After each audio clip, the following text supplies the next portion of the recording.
quang cơi dép y dép ngang lia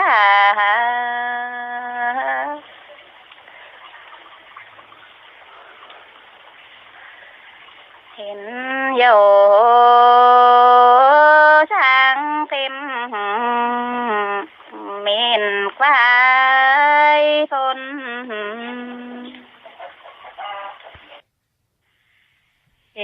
sinh chế dép đi dép nhang giá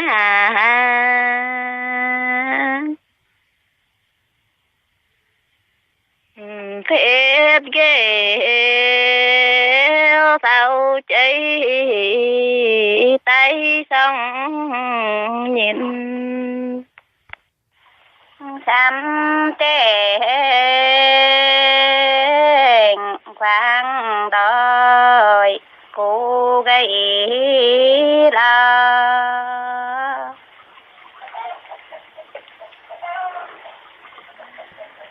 y đành thiên đi mây đôi châu hiên là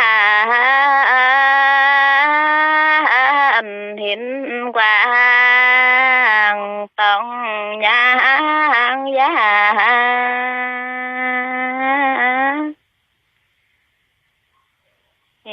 chơi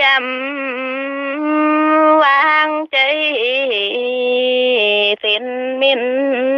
hồn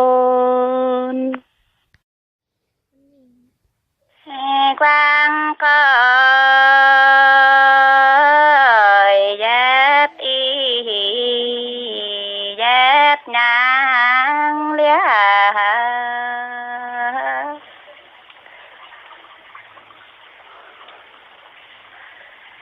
hiện